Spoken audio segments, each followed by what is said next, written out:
And the happiest time, I think, out of all the service I did for Prabhupada, the simplest thing made him the happiest.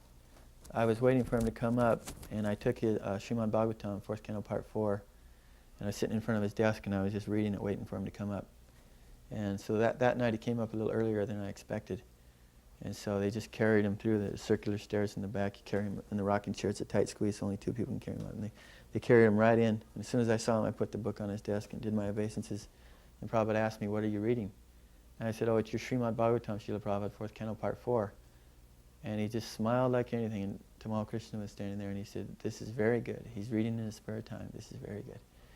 And so I was just like, wow, I mean, he's out there in the hot sun, 110 degrees, spraying the windows and doing all this service in the hot sun. He never said anything about that, but when he saw me reading, he was very pleased.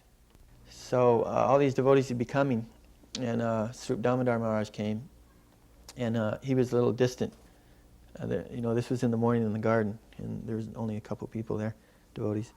And Prabhupada asked who that was, because he was like a distance away, and I said, "That's Srila Damodar Maharaj," and he said, "Call him over here." So he sat right by Prabhupada, and he began telling Prabhupada about his Bombay scientist preaching program they just did before he got there.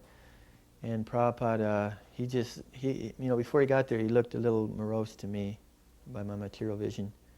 But when he started talking about that scientific preaching, he just sat up like a light bulb. He was beaming, and he was pointing with his finger, and the skin was shaking off his bone. There was just a bone here, and the skin was hanging off it, and the skin was flapping.